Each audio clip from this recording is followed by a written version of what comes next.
Word में जो मर्जी आ जाए आप पिटाई करेंगे, तो वो कॉन्फिडेंस लेके आप उतरते हैं ग्राउंड। और कल जिस तरह से पिटाई की शाहीन अफरीदी की, 2 ओवरों में लगातार 3-3 चौके, और एक हम बात करते हैं कि चौके कई बार एज लग के जा रहा है, मिस टाइम हो गया, वैसे नहीं, प्रॉपर जो टक की साउंड आ रही थी और जो चल के जब उन्होंने मारा वो शॉट शाहीन के सर के ऊपर से, मतलब क्या साइड थी बल्लेबाज के लिए भी और इंडियन क्रिकेट फैंस के लिए भी। और सबसे बड़ी बात क्या है कि एज ए गेंदबाज मैं व्यूअर्स को बताना चाहूंगा कि आप कैसा फील करते हैं।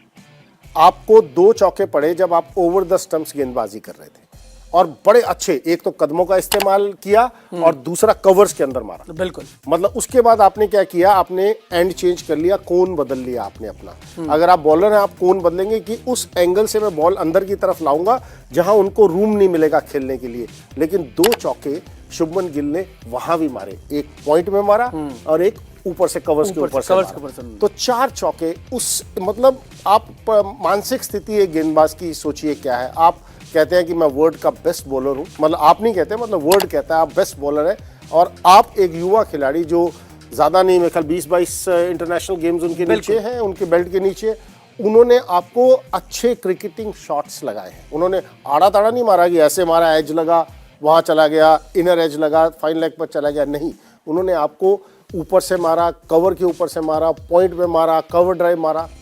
ये कॉन्फिडेंस देता है शुभमन गिल को बहुत बड़े तरीके से। शुभमन गिल देखिए अब ऐसे प्लेयर बनते जा रहे हैं, क्योंकि काफी हल्ला मचा था जब उनको हर फॉर्मेट में लेकर आए, बात हुई थी, नहीं था वहां पर T20 यस, ट्विटर पे आप भी थे, आप भी लाए थे। ट्विटर पे बहुत कुछ सुना है, अब माइट भी जो अभी हमें देख रहे हो उन्होंने भी बहुत कुछ बोला हो मुझे।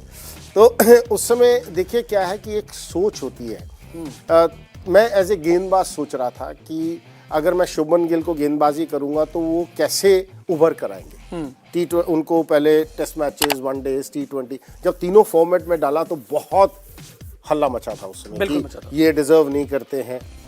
आज अगर देखो वो हम अपना काम कर रहे थे वहां, किसी से पूछने की जरूरत नहीं है, बेस्ट ऑफ योर एबिलिटीज हर इंसान काम करना चाहता है।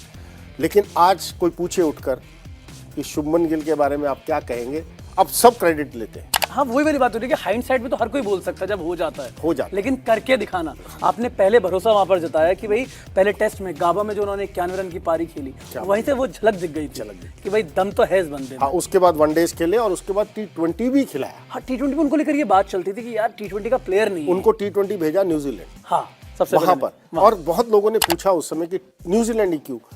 देखिए मुझे अभी तक याद है कि हमारे सेलेक्टर थे, चेयरमैन ऑफ सेलेक्टर्स थे मिस्टर चंदू बोडे, जिनकी चेयरमैनशिप में मैंने डेब्यू किया।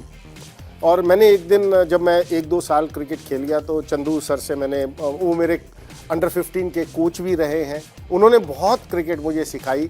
और उन्होंने जब मुझे सेलेक्ट किया, उन्होंने मुझे बुलाया और बोला कि मैं बहुत खुश हूँ, जिसको मैंने अंडर 15 से, जिस प्लेयर को 13 साल की उम्र से कोचिंग देनी शुरू की, आज उसी को मैं सेलेक्ट कर रहा हूँ।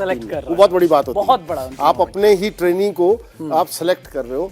और मैंने उनसे ये पूछा कि आपने 17 साल की उम्र में मुझे चांस दिया, क्या सोच के चांस दिया, वो भी वेस्ट इंडीज के खिलाफ। तो उन्होंने मुझे एक चीज बोली कि कहते हैं ना कि मैं तुम लोगों को आग में डाल रहा हूँ, अगर आप बच के निकल गए तो बहुत बड़े प्लेयर बन जाओगे, अगर भस्म हो गए तो जरूरत ही नहीं है मुझे आपको कहीं और करने की।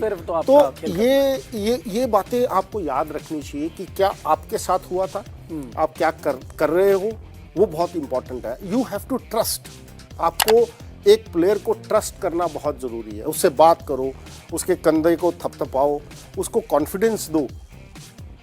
4-0 बनाओगे ना आप, 5वें मैच में भी खेलोगे। ये कॉन्फिडेंस अगर आपने दे दिया ना, जगह पक्की है। तो वो प्लेयर, देखो जो इतना ऊपर पहुंचा है ना प्लेयर, वो उसमें टैलेंट है, स्किल्स हैं, उसको आपने तराशना है, उसको कॉन्फिडेंस देके आगे लेकर जाना है।